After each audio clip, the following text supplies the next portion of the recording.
Memiliki pasangan yang cantik dan anggun tentu menjadi impian setiap pria, terutama pria muda yang belum berkeluarga. Seperti diriku dulu, aku berharap memiliki pacar atau calon istri yang cantik, tapi itu semua hanyalah harapan. Setelah beberapa kali gagal, aku justru merasa lebih nyaman mengagumi ibu-ibu ketimbang gadis seusiaku. Panggil aku Aji, usia 23 tahun dan masih belum berkeluarga. Setelah menamatkan kuliah, aku memutuskan untuk bekerja di sebuah pabrik atas usulan temanku.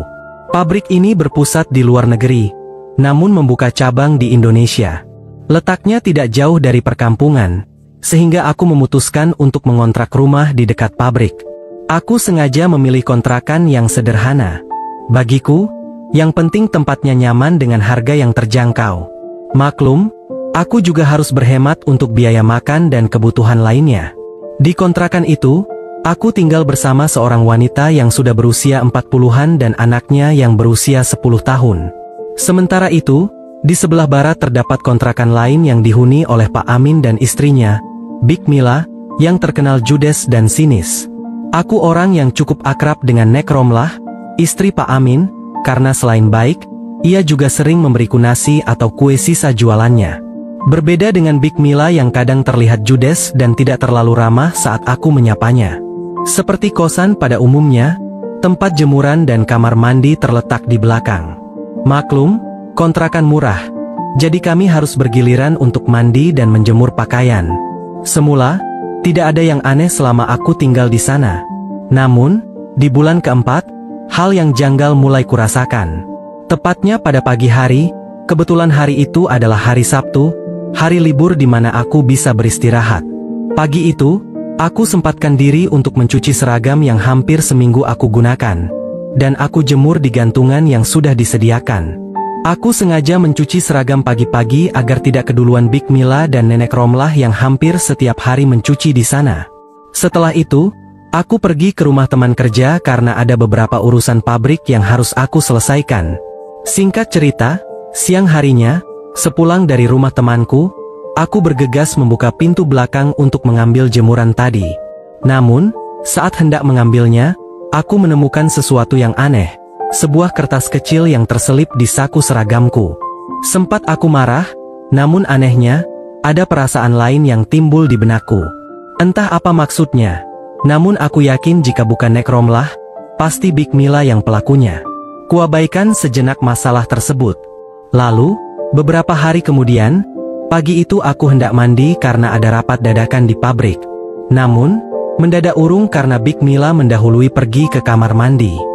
Tentu saja aku harus antri, karena kamar mandinya hanya satu.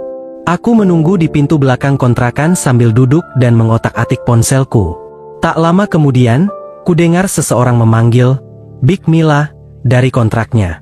Aku yang sedang sibuk dengan ponselku, terperanjat dan langsung terdiam saat Bik Mila keluar dan berlari menggunakan handuk. Bahkan, saking terburu-burunya, hampir terjatuh. Tentu saja, kejadian itu tak luput dari perhatian kami. Kebetulan karena Bik Mila pergi, aku buru-buru menggunakan kamar mandi tersebut. Tetapi di sana, aku malah kaget mendapati sesuatu yang tak terduga, sebuah kertas kecil di saku seragamku. Aku mengernyitkan dahi, merenungkan apa makna dari semua ini. Aku sedikit bingung, namun seakan-akan ada yang ingin memberi petunjuk.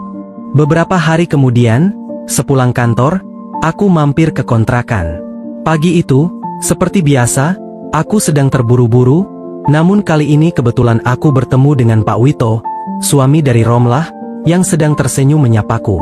Aku terheran, karena biasanya Romlah selalu judes saat kusapa. Namun hari itu, tampaknya dia berbeda. "Ada apa, Pak Wito? Membeli apa?" tanyaku basa-basi. "Belanja sedikit untuk persediaan nonton bareng nanti malam," jawabnya sambil tersenyum. "Kamu juga nonton nanti, kan?" "Tentu saja," jawabku. "Tapi Mas Wito nggak ikut?" tanyaku lagi. "Enggak," jawabnya singkat. "Aku di rumah istrinya." "Istrinya yang mana, Pak?" tanyaku dengan bingung. "Ya, Bik Romlah, kan istriku," jawab Pak Wito. Aku terkejut. "Jadi, Pak Wito sudah ngomong begitu di kontrakan?"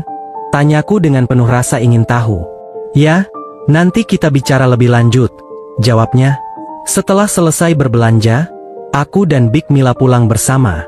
Kebetulan kosan kami pun dekat, dan kami pulang menggunakan becak karena belanjaan Big Mila cukup banyak. Namun, kira-kira 15 menit berjalan, tiba-tiba hujan turun dengan derasnya.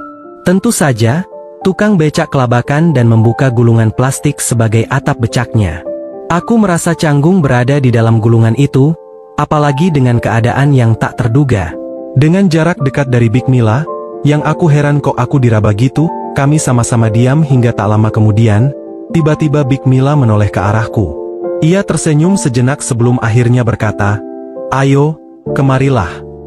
Aku terkejut dan bingung, namun aku menjawab dengan ragu, "Iya, Big Mila. Bagaimana kabarnya? Sudah pensiun juga? Jarang menyarankan, ya?"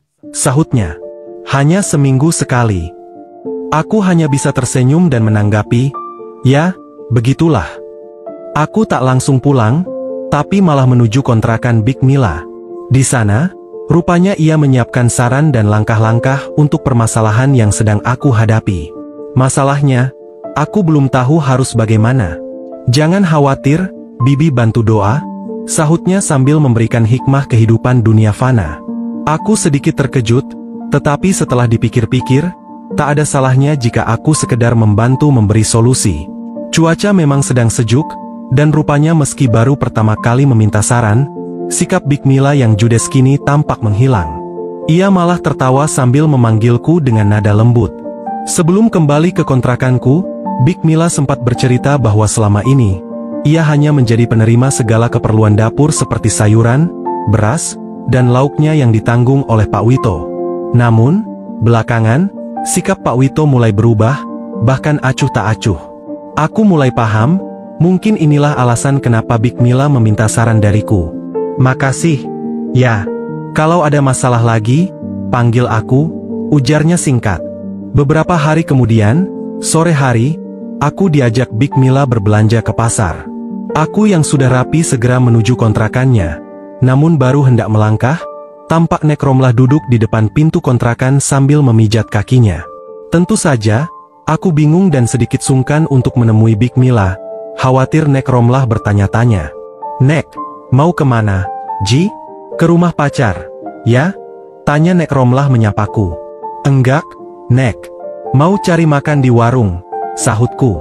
"Tidak perlu ke warung. Aku masak oseng-oseng daun nangka, makan di sini saja," jawabnya. "Sungkan?" "Ah, Nek. Sama Mbah Hamin," sahutku basa-basi. "Mbah Hamin pulang ke kampung, ada panenan di sana," jawabnya. "Oh," sahutku sambil mengangguk. "Oh, ngomong-ngomong, kaki nenek kenapa?" tanyaku, melihat ia terus memijat kakinya. "Keseleo, Nak," jawabnya. "Ya sudah, makan dulu. Nanti, selesai makan, bantu urut kaki nenek, ya."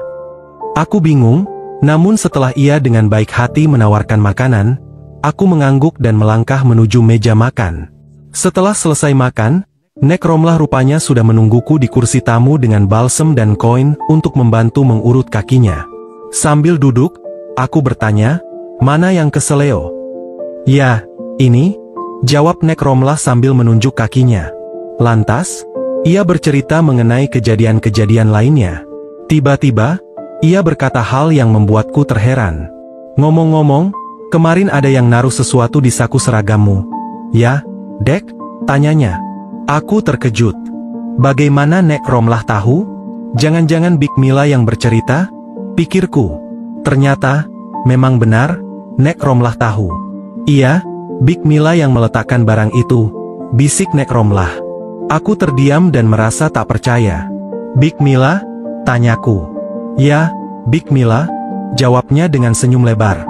Tiba-tiba, pintu kontrakan terbuka dan Big Mila masuk, tersenyum sambil berkata, "Jadi kamu di sini, ya?" Lalu ia melangkah mendekat. "Bukan hanya Nek Romlah yang ada masalah, Bibi juga ada masalah," katanya sambil menoleh ke arah Nek Romlah yang tersenyum. Aku terkejut dan bingung, namun seperti yang bisa ditebak, akhirnya aku mencoba menyarankan solusi untuk masalah mereka. Begitulah kisah yang terjadi beberapa bulan lalu.